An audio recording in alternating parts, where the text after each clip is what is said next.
Hey everybody, let's talk about lessons we can learn from old school RPG design. I see a lot of new games that look like old school RPGs and they're not as much fun to play because the design foundations aren't there. I also see some games that don't look like old school RPGs and do have these design fundamentals, so I know it's not a lost art, it's just an art that we might need to talk about and make sure more people hear about. So, this is my attempt. If we're going to be talking about how to make an RPG compelling, we're going to be talking about the fundamentals of an RPG, and that is numbers go up. Sounds crass, and I know that some people use this as an insult, but at the end of the day, people play these kinds of RPGs because they like to see the numbers go up. They like to get a level. They like to have more health, more attack power. They like to get the newest spell and the next 8 friends that they're collecting. They like to fight bigger enemies and nastier bosses. Things need to get bigger and cooler for everybody on both sides of the equation. That is the fundamental nature of this kind of RPG. It is the draw. And no matter how good your setting is and how cool your plot is, none of that is going to matter if they don't want to play. And what makes them play? Numbers going up. Yeah, it's reductive, but it's also largely true. You might have fun with a combat engine that is very well done, but when you're done with the first 80 combats, if your numbers haven't gone up in the right way, you're going to feel bored. So let's talk about how to make numbers going up in a compelling way, which is something old school RPGs were very good at. The first problem you're going to have to face is that every player plays differently. Every player is unique. So here's your first dungeon. And your idea is that your player will spend a little bit of time in this dungeon, then they'll fight this boss. Ah, boss! And then they'll move into the second dungeon. They'll spend a little bit of time there, and they'll fight the next boss. Cool. That's not how it ever goes. So if we were to have that same setup, and we were to talk about how players actually play, well, the first player you're going to hear from is a reviewer. They're going to just rush through the first dungeon as fast as possible, get to the boss, get their ass kicked, and think your game sucks. Great, thanks. Another reviewer, another person not a reviewer, a guy with some time on his hands, going to come in, going to think that your level is fun. Your first dungeon's great. This is actually a really cool little place, and you can make some gold and kind of like grind personas or whatever. And oh, that was fun. Smash! Oh, now I'm in this new dungeon, and there's nothing new for me here. This new dungeon doesn't offer anything other than a new skin on these old enemies. This is so boring. Yeah, because you're level 80. What sort of numbers do you expect to go up after that? Are these players playing it wrong? No. They're playing it right. Your game design has to take them into account. Your game design has to understand that there are lots of different kinds of players, and it's going to vary from day to day. The same player might be, rushing through and then decide to take it slow, or vice versa. It's a mess. How can you make it work? Well, a modern RPG standard is you just auto-scale everything. I don't like that. I think that is actually bad. And I think a better option is to use a design that understands how the player is going to be moving and how the numbers are going to be going up. You're in control of the world, so you can make those numbers do whatever you need them to do. And sure, it's difficult if you're doing like a completely open world game, but we're talking about something that's probably not, especially with the old school RPGs, they're very linear. And that makes it very easy for us to control what numbers happen when. So what's our solution to players playing at different rates? Well, there's a couple. Let's go over some of the most basic ones. The first problem we've got is grinders. How do we make sure that no matter how long the player stays in an area, when they get to the next area, there's still stuff to learn and do in numbers that will go up? And what if they grind for 80 levels in the first dungeon? Oh my gosh, how can you ever cope with that? Well, the answer is you don't let them grind for 80 levels. I mean, you don't tell them not to. You just make it not worth their while. So let's talk about fungible goods.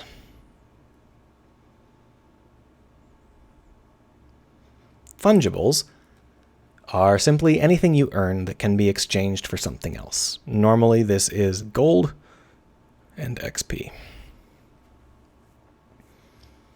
What is the value of a gold coin? What is the value of an experience point? When you go into the dungeon and you start to earn these things, how happy do you feel when you get gold or you get XP? Well, that depends on what you can exchange them for. Because the dungeon isn't just a dungeon. The dungeon's over here, but there's this town here, and this town has some stuff in it, and you can exchange gold for that stuff. Here's a new sword, here's a new shield, here's a new spell, whatever it is that you can earn.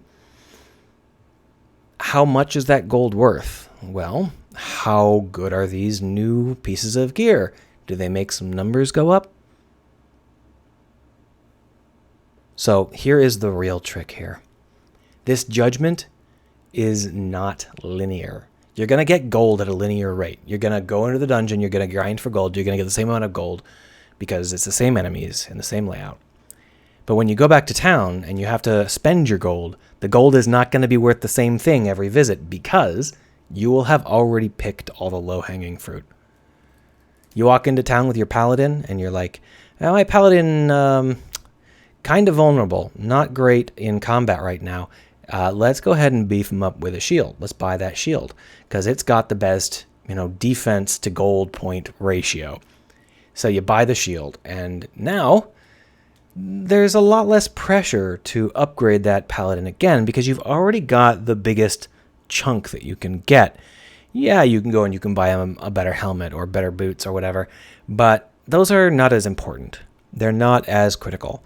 And sure, you can get better armor, buy a shield for your warrior as well as your paladin. But the warrior isn't really a defense character. He doesn't really need a shield as badly. It's not really that important. And if you buy the warrior a sword, you really need to upgrade the paladin with a sword too. I mean, you could. When you go into town, you're always going to be looking to make the best purchase that you can make. And once you've made that best purchase, you're done making that. And the next best purchase is, by definition, not as good. So as you move through the dungeon and you get gold, every time you spend that gold becomes less valuable. And that means that the grinder is naturally going to look back at the dungeon and think, is it really worth going back there and grinding for gold again? Because there's not really a whole lot left in this town to buy.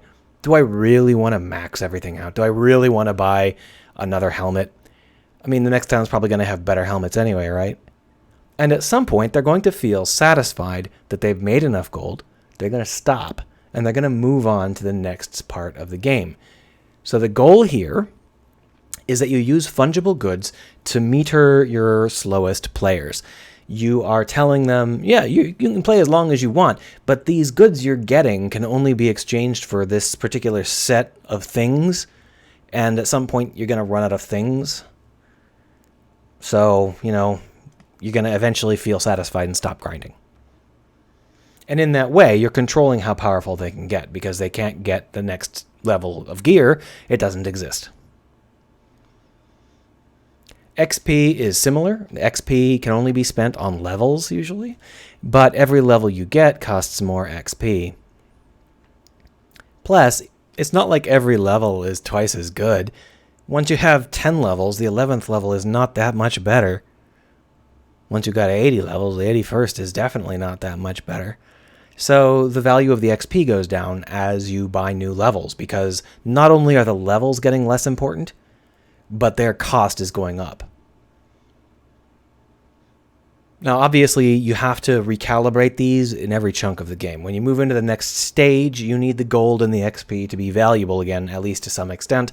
So you've got to make sure that there's new things to buy and that the XP gain goes up by enough that your levels are worthwhile. Or you could use a system where your XP gain goes down dramatically from enemies that are lower level than you.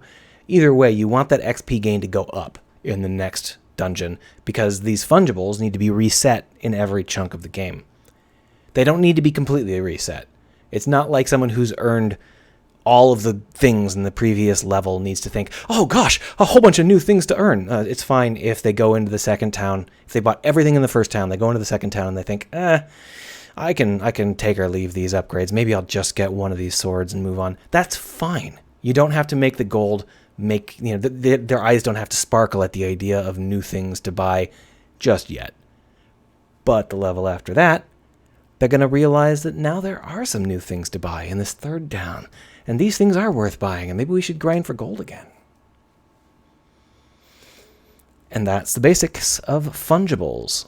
So if you are creating your cities and your levels with the idea that you want gold or any other fungible good to have a value that diminishes over time, and then you need to reset that a little bit in every town after that, it becomes very easy to understand why you've put, the sword +1 here and the sword +2 over there and all that jazz. It's not just what RPGs do. They do it because they need this steady devaluation of gold.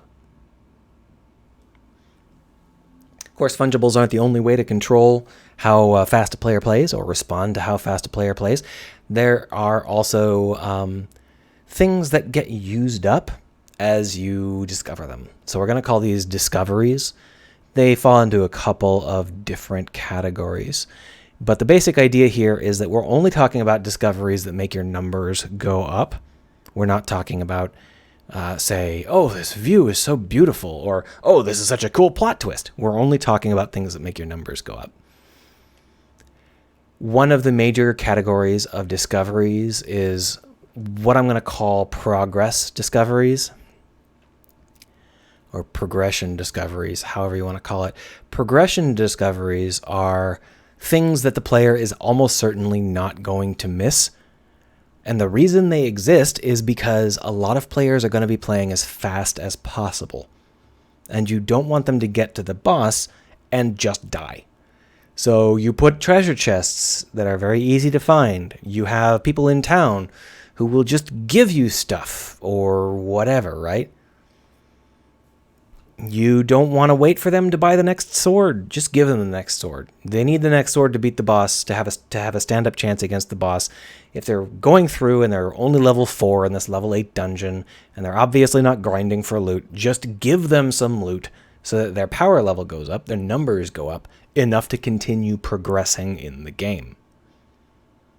Obviously, part of that's going to be skill-related, but the basic idea here is that a lot of your players are going to be moving very, very fast, especially in the early portions of the game, where they might be like a reviewer, or they might be just sampling it and taking a look. Either way, you're going to want to make sure that when they reach the boss, they don't bounce. If they fail, they're going to want to think that they failed just by a little bit, and they just need to grind just a little bit. And that's what progression discoveries are for. You get the power level up to just enough. As it turns out, that's the same thing that happens with fungible goods, because now you've got new XP gains and new gold gains, and those are going to be, however many you have to get in the process of getting to the boss, those are also going to be progression-based fungible goods.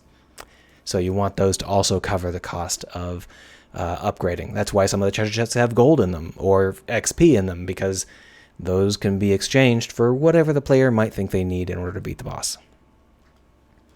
But those are not the only kind of discoveries. There's also engagement discoveries. Engagement discoveries are any discovery that you get that helps you to engage with the world. So if progression helps you engage with the progression, with the plot, with the forward motion, engagement helps you engage with the world around you. So this would be like treasure chests that are hidden off the beaten path. It's a reward for exploring the corners. It would also be things like side quests from an old lady. Anything where when you do it, you get a numbers go up reward, but you're also going somewhere or understanding something about this world.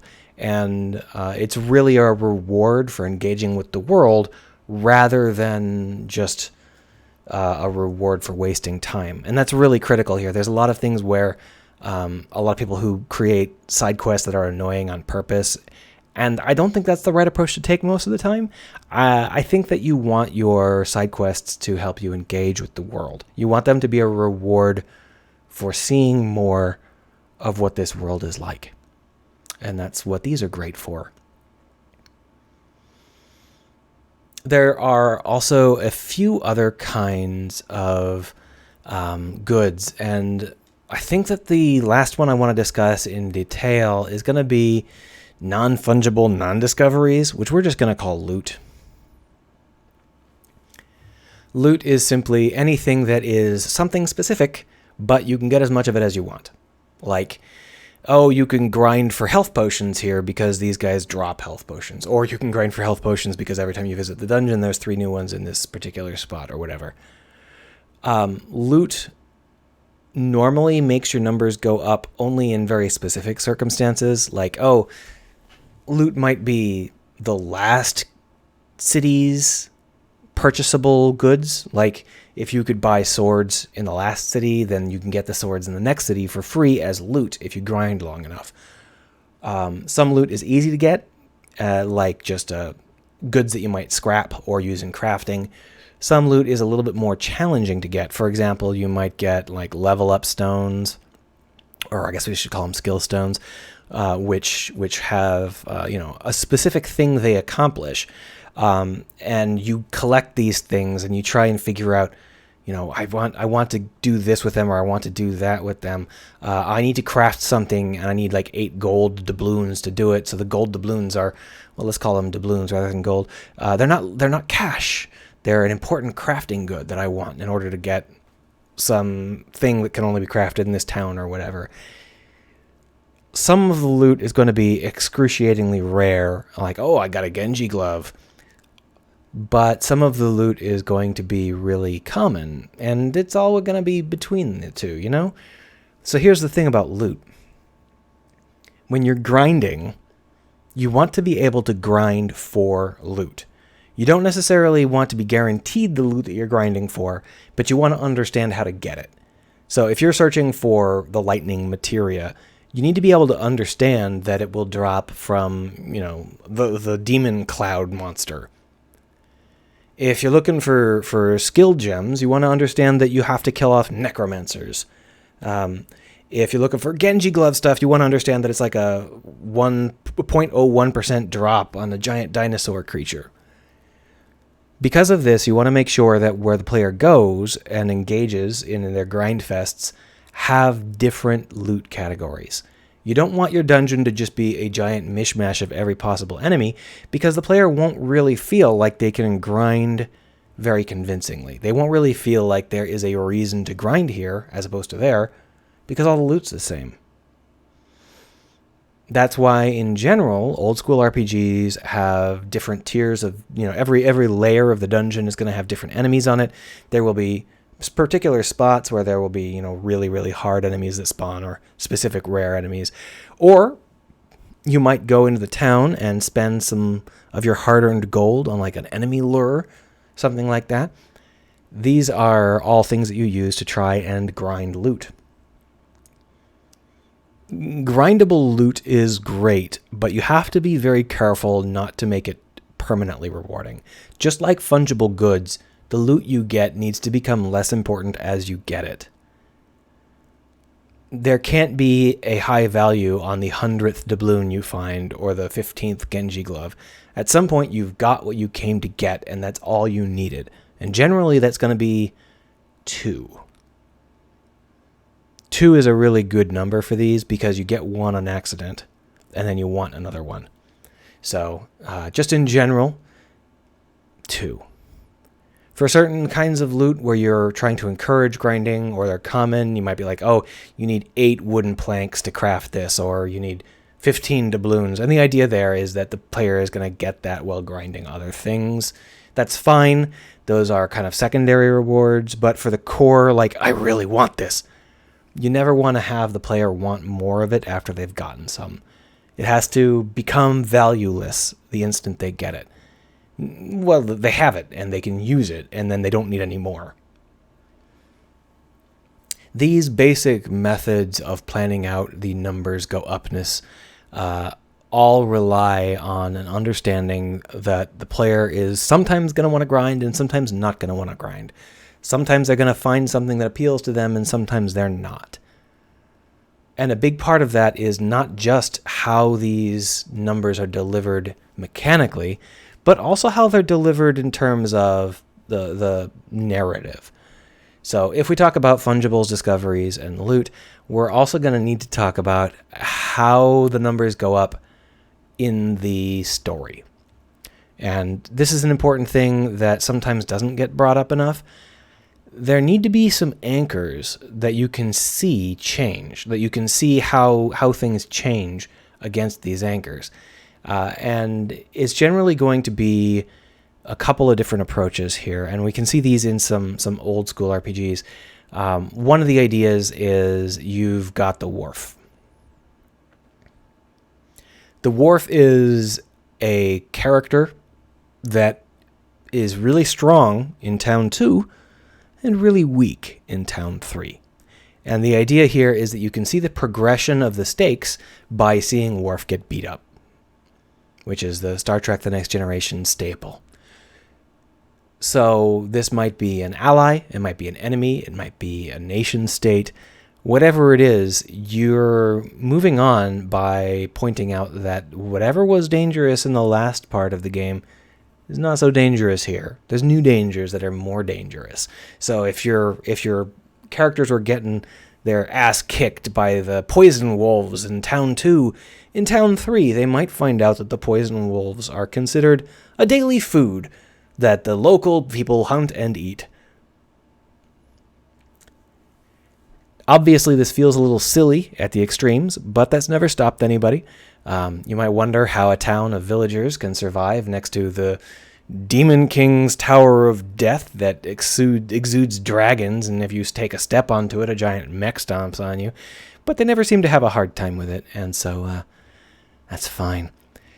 But using this approach puts a narrative beat in place where you can see the progression of the numbers through the way that the beats unfold. Sometimes the wharf is the party, like the party will get defeated.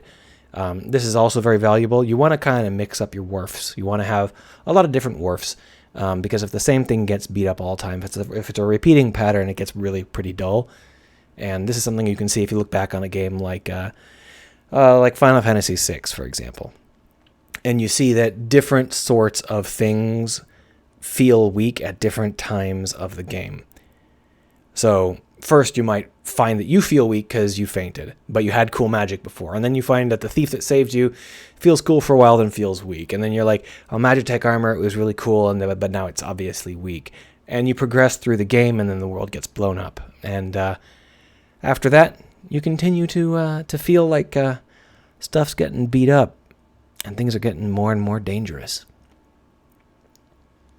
So this wharfening is kind of the basic approach to making things feel like the numbers are getting more important, even if you don't know precisely what the numbers are going to be.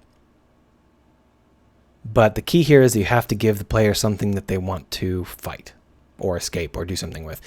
You can't just say, oh, those poison wolves that we're fighting before are just pointless in this new town. You know, this new town doesn't care about them. They stomp on them and now they're gone.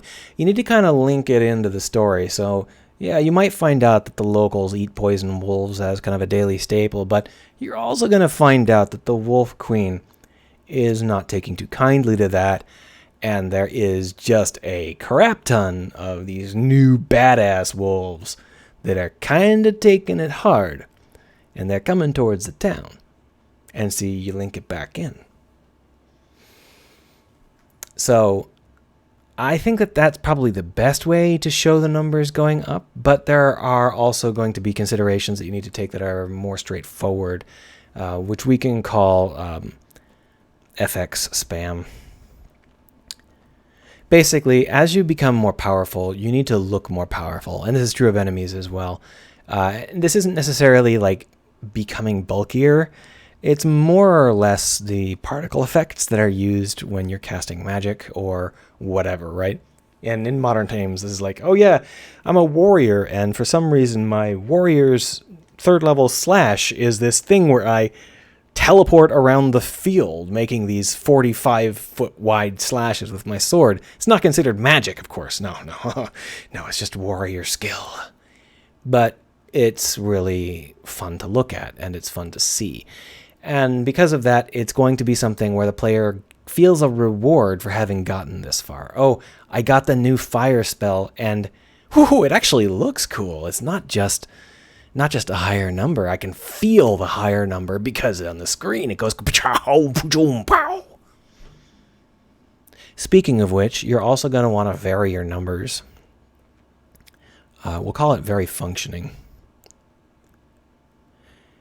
Basically, if your numbers go up, it gets boring. You want to make sure that different categories of effect happen, different kinds of ways of battle can, flow. So when you're talking about how your numbers are going to change, you're also going to want to change your battle flow. You're going to want to change the functionality of your enemies, of your set pieces, of your main characters. So when you go into the new town, you might find that it's all ice themed. And that's nice, but when you buy that ice spell or that ice sword, you don't want it to just be the same thing with a different particle effect. You want it to freeze the enemy. And because of that, you want to make sure that your enemies in this area need to get frozen. Now, you can try and be like, well, if they're in a cold area, you wouldn't think ice-related stuff would be of any value, right? So why would you equip an ice sword here? No, because you have to remember the whole point here is that fungible good of gold. You want the player to want these swords. You want the player to want this spell. And to do that, you need this stuff to work against the local enemies. So because of that, you're going to need that ice sword being sold in the ice town before you go into the blizzard demons, labyrinths, or whatever. You're going to need it to actually work against the local enemies and do something fun and interesting. And maybe it freezes the enemies, and that's absolutely critical to winning some of these fights. You can win without it, but it's a pain. Or maybe it forms a wall, which, maybe that's not great most of the time, but against these enemies, that's really important. It keeps them from getting close. They're all melee attackers or whatever. Now, the nice thing about varying function is that it is cyclic. You can come back in, 10 levels, 10 towns later, and you can have the exact same battle functionality set up. And it's going to feel fresh and new as long as you don't repeat the ice nature part of it. You could be like, oh, this town of spider elves and their web-related magics.